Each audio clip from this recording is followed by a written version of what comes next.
हैरानी की बात यह है कि भारत के शहरों ने पाकिस्तानी स्पॉन्सर्ड और आईएसआई ट्रेडमार्क आतंक दशकों तक झेला। तब निरुपमा राव को Indian women lead internal caucus बनाने की याद नहीं आई। अमेरिका, चीन, पाकिस्तान, श्रीलंका और कई देशों में असाइनमेंट्स कर चुकी राव ने पाकिस्तान के लिए इतना सॉफ्ट कॉर्नर क्यों है? दोस्तों, आपको याद दिला दें कि 2011 में जब राव फॉरेन सेक्रेटरी की हैसियत से काम कर रही थी, तब इन्हीं के कार्यकाल में हीना रब्बानी खान ने भारत में ही अपनी एक विजिट के दौरान एक जबरदस्त स्टंट किया। असल में external affairs minister SM Krishna से मिलने से पहले खान ने हुर्रियत के साथ एक मीटिंग कर ली। इसके बाद हुआ यह कि राव को खुद ही एक ज्वाइंट प्रेस कॉन्फ्रेंस में इंडिया और पाकिस्तान के डाइवर्जेंट व्यूज को हाईलाइट करना पड़ गया। राव को आज इन्हीं से वैलिडेशन मिल रहा है और इस वैलिडेशन के चलते वे अपने ही देशवासियों के काउंटर आर्ग्यूमेंट्स को नकार रही हैं।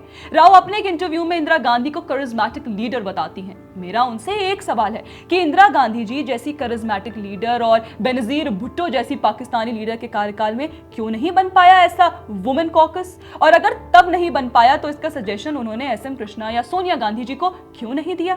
दोस्तों, दरअसल भारत की फॉरेन सर्विसेज में इतनी सीनियर और एक्सपीरियंस्ड महिला अपने एक ट्वीट में वो चीन की सराहना करते हुए कह रही हैं कि चीन धैर्यवान है और भावनात्मक उलझनों से बचता है। वो ये भी कहती हैं कि चीन रणनीतिक प्रतिस्पर्धा के साथ साथ विरोधियों को आर्थिक रूप से भी उलझाता है।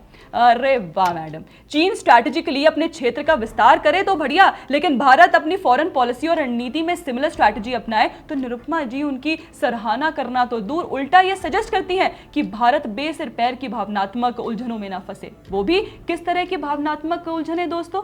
वो ये चाहती हैं कि पाकिस्तान जैसे मर्डरस मानसिकता वाले देश के साथ भारत वुमेन बेस्ड इमोशन के दलदल में अपने आप को फंसाए। कितनी दुर्भाग्यपूर्ण बात है कि भारतीय विदेश सेवाओं में सर्वोच्च पदों पर कार्यरत लोग उस समय आतंकवाद में वर्ल्ड नंबर 1 कंट्री के साथ अमन की आशा का लेक्चर दे रहे हैं, जिस समय ईरान और वेस्ट एशिया के देश भारत की पाकिस्तान को लेकर विदेश नीति को ध्यान में रखते हुए युद्ध चलते हुए बड़े ही सेंसिटिव टाइम्स में ध्यानपूर्वक भारत के साथ काम कर रहे हैं। दोस्तों, निरुपमा राव अपने एक इंटरव्यू में अपने महिला आईएफएस और फॉर्मर फॉरेन सेक्रेटरी होने पर अच्छा खासा फोकस रखती हैं। Her achievements as a women IFS officer are a big deal for herself, ऐसा उनका ये इंटरव्यू देखकर लगता है। Yes, we celebrate women's achievements in all fields, पर जेंडर बेस्ड आउटलुक से फॉरेन पॉलिसी को देखना, वो भी ऑपरेशन सिंदूर के काल में, कहां तक सही है?